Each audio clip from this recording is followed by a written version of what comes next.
नमस्कार बच्चों, स्वागत है आपका आपके अपने YouTube channel Vishwanath education mystery 2.0 पर। बच्चों, आज के हम इस वीडियो पर कक्षा 12 के हिंदी विषय से गद्य भाग से कन्हैयालाल मिश्र प्रभाकर जी का जीवन परिचय लेकर आए हुए हैं। अगर आप हमारे चैनल पर नए हैं तो चैनल को सब्सक्राइब करें तथा बेल आइकन दबा लें और वीडियो पसंद आए तो उसे लाइक और शेयर जरूर करें। तो बच्चों, आइए हम कन्हैयालाल मिश्र प्रभाकर जी का जीवन परिचय पढ़ते हैं। कन्हैयालाल मिश्र प्रभाकर का जन्म सन 1906 ईस्वी में देवबंद सहारनपुर के एक साधारण ब्राह्मण परिवार में हुआ था। इनके पिता का नाम पंडित रमादत्त मिश्र था। वे कर्मकांडी ब्राह्मण थे। प्रभाकर जी की आरंभिक शिक्षा ठीक प्रकार से नहीं हो पाई क्योंकि इनके घर की आर्थिक स्थिति अच्छी नहीं थी। इन्होंने कुछ समय तक खुर्जा की संस्कृत पाठशाला में शिक्षा प्राप्त की।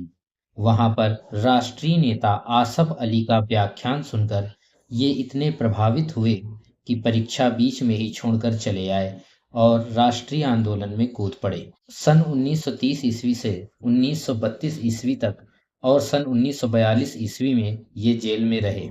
इस अवधि में इनका संपर्क राष्ट्र के महान नेताओं से हुआ। भारत के स्वतंत्र होने के बाद इन्होंने स्वयं को पत्रकारिता में लगा दिया। लेखन के अतिरिक्त अपने वैयक्तिक स्नेह और संपर्क से भी इन्होंने हिंदी के अनेक नए लेखकों को प्रेरित और प्रोत्साहित किया। 9 मई सन 1995 ईस्वी को इस महान साहित्यकार का निधन हो गया। आइए इनका साहित्यिक परिचय देखते हैं। हिंदी के श्रेष्ठ रेखा चित्रकारों, संस्मरणकारों और निबंधकारों में प्रभाकर जी का अत्यंत महत्वपूर्ण स्थान है। इनकी रचनाओं में कलागत आत्मपरकता, चित्रात्मकता, संस्मरणात्मकता को ही प्रमुखता प्राप्त हुई है। पत्रकारिता के क्षेत्र में प्रभाकर जी को अभूतपूर्व सफलता मिली। पत्रकारिता को इन्होंने स्वार्थ सिद्धि का साधन नहीं बनाया, वरन उसका उपयोग उच्च मानवीय मूल्यों की स्थापना में ही किया। स्वतंत्रता आंदोलन के दिनों में इन्होंने स्वतंत्रता सेनानियों के अनेक मार्मिक संस्मरण लिखे।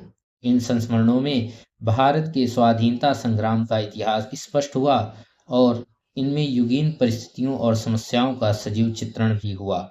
इस प्रकार संस्मरण, रिपोर्टाज और पत्रकारिता के क्षेत्र में प्रभाकर जी की सेवाएं चिरस्मरणीय हैं। कन्हैयालाल मिश्र प्रभाकर जी की प्रमुख रचनाएं इस प्रकार से हैं। रेखा चित्र विधा में नई पीढ़ी के विचार, जिंदगी मुस्कुराई, माटी हो गई सोना, भूले बिसरे चेहरे।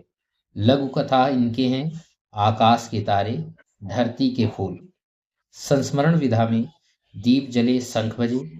ललित निबंध विधा में क्षण बोले कण मुस्काए, बाजे पायलिया के घुंघरू। संपादन में प्रभाकर जी ने नया जीवन और विकास नामक 2 समाचार पत्रों का संपादन किया। इनके अतिरिक्त महके आंगन चहके द्वार इनकी अत्यंत महत्वपूर्ण कृति है। भाषा शैली प्रभाकर जी की भाषा सामान्य रूप से तत्संप्रधान, शुद्ध और साहित्यिक खड़ी बोली है। उसमें स्पष्टता, सरलता और सुबोधता है। शैली के रूप में इन्होंने भावात्मक, वर्णनात्मक तथा नाटकीय शैलियों का प्रयोग प्रमुखता से किया है। हिंदी साहित्य में स्थान कन्हैयालाल मिश्र प्रभाकर मौलिक प्रतिभा संपन्न गद्यकार थे। इन्होंने हिंदी गद्य की अनेक नई विधाओं पर अपनी लेखनी चलाकर उसे समृद्ध किया है। पत्रकारिता एवं रिपोर्टाज के क्षेत्र में भी इनका अद्वितीय स्थान है। हिंदी भाषा के साहित्यिकों में अग्रणी, अनेक दृष्टियों से एक समर्थ गद्यकार के रूप में प्रतिष्ठित इस महान साहित्यकार का मानव मूल्यों के सजग प्रहरी के रूप में भी सदैव स्मरण किया जाएगा। तो इसी के साथ कन्हैयालाल मिश्र प्रभाकर जी का जीवन परिचय समाप्त होता है। मिलते हैं आपसे अगले वीडियो में हिंदी विषय से संबंधित अगले विषय को लेकर। तो इसी के साथ हम आपसे विदा लेना चाहेंगे। जाते जाते पुनः एक बार आपसे कहेंगे, अगर आपने हमारे चैनल को सब्सक्राइब नहीं किया है तो सब्सक्राइब जरूर करें। तो इसी के साथ जय हिंद, जय भारत।